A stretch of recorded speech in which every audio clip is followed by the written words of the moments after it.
Assalamualaikum warahmatullahi wabarakatuh. Alhamdulillahi rabbil alamin wa bihi nasta'in ala umuri dunya waddin. Wassalatu wassalamu ala habibina wa maulana Muhammadin wa ala alihi wa sahbihi ajma'in. Pujian untuk Allah Subhanahu wa taala. Salawat dan salam untuk Rasulullah Muhammad sallallahu alaihi wa alihi wasallam. Pada hari pertama Ramadan ini dan insyaallah akan kita lanjutkan pada hari-hari berikutnya, kita akan membaca kitab Risalatus Siyam tulisan Dr. Muhammad Said Tantawi, terbitan Darul Ma'arif. Baik, kita mulai dari bahagian pertama halaman 7. Hadithul Quran an faridatis siyami wa tafsirul ayati allati waradat fi zalika. Kisah Quran, informasi dari Al-Quran tentang kewajiban berpuasa dan tafsir ayat-ayat yang terkait dengan itu. Di dalam surah Al-Baqarah terdapat ayat-ayat yang mulia yang menginformasikan kepada kita akan kewajiban berpuasa. Informasi yang jami', yang padu padat, bernas, mengandung sejumlah hikmah, hukum yang menjadi panduan bagi kita. Ayat-ayat ini sudah cukup terkenal, masyhur. Surah Al-Baqarah, surat yang kedua, ayat 183 sampai 187. Kita baca 183 dulu. A'udzu billahi minasyaitonir rajim. Bismillahirrahmanirrahim. Ya ayyuhallazina amanu kutiba 'alaikumus siyamu kama kutiba 'alal ladzina min qablikum la'allakum tattaqun. Wahai orang-orang yang beriman, diwajibkan kepada kalian melaksanakan ibadah puasa sebagaimana diwajibkan pada umat yang sebelum kalian. Semoga kalian bertakwa. Rangkaian ayat ini 183 sampai 187 dibuka dengan panggilan kepada orang-orang beriman. Apa kira-kira hikmah panggilan itu? Litahriki hararatil aqidah fi qulubihim. Panggilan itu, sapaan itu berfungsi untuk menggerakkan hangatnya akidah, hangatnya keyakinan di dalam hati orang-orang beriman. Dengan panggilan itu digerakkan kembali, wahai orang-orang beriman yang mungkin selama ini dia berjalan pelan, akidah itu getarannya pelan. Dengan panggilan ini diharapkan getaran itu menjadi kuat sehingga menimbulkan kehangatan di hati mereka. Walihaddihim ala istijabati lima sayukallafuna bihi ahkam. Juga untuk mendorong orang-orang beriman untuk memenuhi sejumlah hukum yang akan diberikan tanggung jawabnya kepada mereka untuk dilaksanakan. Lianna min sya'nil mu'minil haqqi an yuti Allah Ta'ala fi kulli ma ya'muruhu bihi aw yanhahu anhu. Oleh karena sudah menjadi watak orang beriman yang benar. Al-mu'min al-haq, orang beriman yang sejati, wataknya adalah mematuhi Allah Ta'ala terkait perintah dan larangan Allah Ta'ala. Allah perintah kerjakan, Allah larang jauh. Di panggilan itu berfungsi untuk menggerakkan tahrik iman itu kembali, yang mungkin selama 11 bulan dia adem ayem saja, dengannya dibangkitkan kembali, diingatkan kembali. Kita lihat ayat itu, kita perhatikan. Kutiba yang ada di dalam ayat itu, ya ayyuhallazina amanu kutiba, itu adalah fardhu. kutiba furida al-fardiyah, kefarduan, difardukan. Oleh karena puasa bulan Ramadan itu termasuk satu dari sekian banyak rukun Islam. Dari 5 rukun Islam itu satu di antaranya adalah puasa Ramadan. Kutiba alaikumus siyam, siam itu sebentuk dengan kosakata qiyam, qama yaqumu qiyam, shama yasumu siyam. Ini namanya ilmu sorof, yaitu ilmu perubahan bentuk kata. Ya. Shama madhi, past tense, yasumu present, mudhari', siyam masdar. Jadi itu yang ketiga. Ambil musarraf. Sama yasumu siyam. Qama yaqumu qiyam. Secara bahasa Arab, kalau kita lihat kamus secara etimologis, siyam yang bahasa Indonesianya adalah berpuasa, artinya adalah menahan, al-imsak. Wa tarkut tanaqquli min halin ila halin. Menahan dan tidak berpindah dari satu keadaan ke keadaan yang lain. Jadi dia tidak bereaksi, dia menahan diri, tidak bersikap apa-apa kecuali hanya menahan diri saja. Jadi sikapnya pun kalau ada menahan saja. Jadi asalkan menahan dan tidak berpindah, keadaannya begitu-gitu saja, itu namanya siam, berpuasa. Ini tak ada hubungan dengan agama. Pendek kata, siapa yang menahan dirinya tidak bersikap apapun, itu disebut berpuasa. Ada makanan di depannya, dia tak ambil, itu nama berpuasa.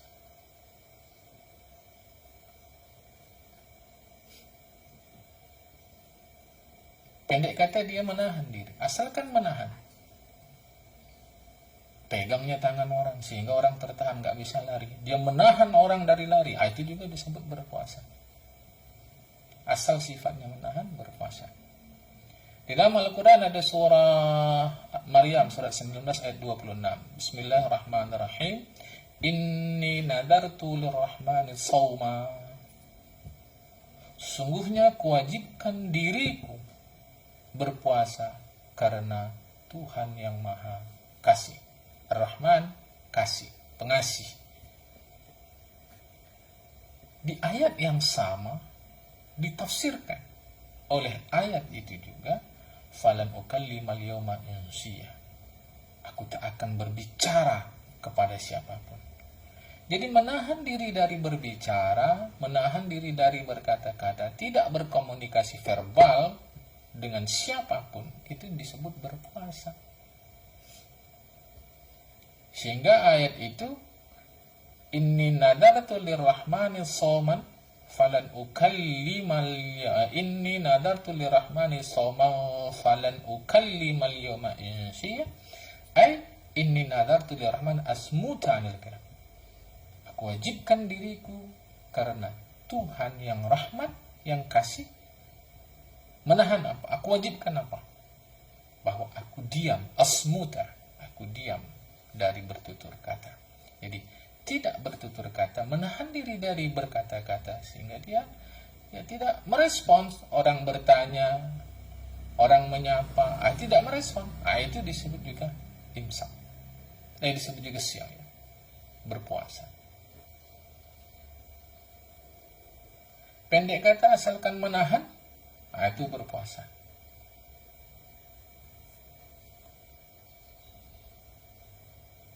Sedangkan secara terminologis, secara uruf syar'i, berpuasa itu adalah seperti yang sama kita ketahui, imsakun an asya'a makhsusatin ala wajhin makhsusin fi zamanin makhsusin mimman huwa ala sifatin makhsusah.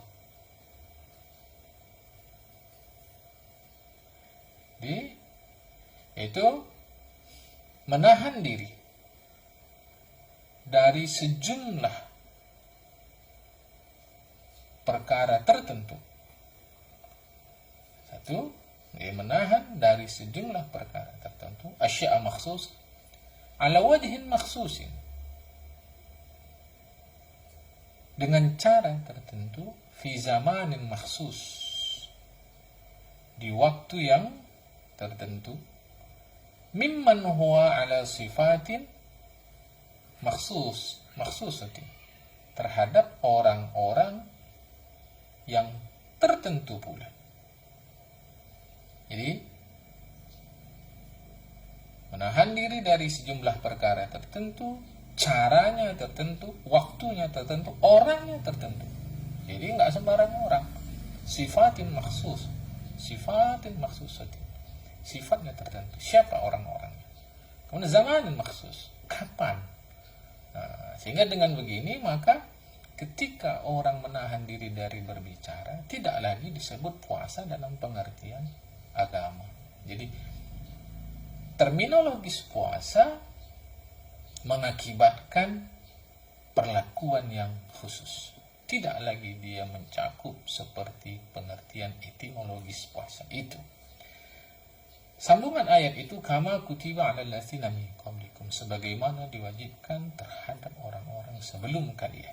Sebagaimana, di situ ada persamaan. Kalau dalam ilmu balaghah namanya tashbih, persamaan. Jadi kalian puasa ini diwajibkan kepada kalian berpuasa ini, ya sama seperti umat sebelum kalian juga wajib berpuasa. Dan ini jelas, tegas menyatakan kewajiban berpuasa itu. Meskipun nanti ada penafsiran yang lain. Baik, bahwa ibadah puasa adalah satu kewajiban terhadap umat sebelum umat Islam. Hanya caranya yang tidak diketahui. Bagaimana cara mereka berpuasa itu, kecuali hanya Allah yang tahu. Saat ini persoalan agama, lam yarid nassun sahihun an Rasulullah sallallahu alaihi wasallam, Rasulullah Muhammad sallallahu alaihi wasallam. Karena tidak ada teks valid, dalil yang sahih dari Rasulullah yang menjelaskan bagaimana cara berpuasa umat sebelum umat Islam. Jadi tashbih atau kama atau persamaan di dalam ayat itu adalah persamaan wajibnya. Jadi kepada kalian diwajibkan sebagaimana umat sebelum kalian juga diwajibkan. Meskipun ada pendapat yang mengatakan persamaan itu dari segi waktu dan hari yang tertentu. Ada pendapat begitu, sehingga diriwayatkan dari Mujahid, kataballahu azza wa jalla shawma syahr Ramadan ala kulli ummatin. Allah wajibkan puasa Ramadan kepada seluruh umat. Ini bukan umat Islam saja. Ini pendapat Mujahid. Jadi beliau katakan diwajibkan kepada kalian berpuasa sebagaimana diwajibkan kepada umat yang lalu, yaitu waktu dan harinya. Namun pendapat ini laisa lahu dalilun yu'tamadu alaihi, tidak ada dalil yang dapat dijadikan pegangan. Karena itulah para ulama mengatakan yang dapat diputuskan bahwa kama kutiba, sebagaimana diwajibkan atau tashbih di dalam ayat ini adalah dari aspek kefarduannya. Nah, jadi apa persamaan puasa umat Islam dan umat-umat sebelumnya? Yaitu sama-sama fardu. Titik. Itulah yang dijadikan pegangan. Adapun pendapat-pendapat lain, mujarradu ihtimalin, itu semata-mata kemungkinan saja. Sebab tadi lam yarid nassun sahih, tidak ada dalil yang sahih menjelaskan cara. Bukan tidak ada dalil, tapi dalil yang sahih. Baik. Lantas tentu kita ingin tahu apa hikmah daripada tashbih ini. Apa faedah daripada tashbih ini? Apa iktibar yang kita dapatkan dari tashbih ini?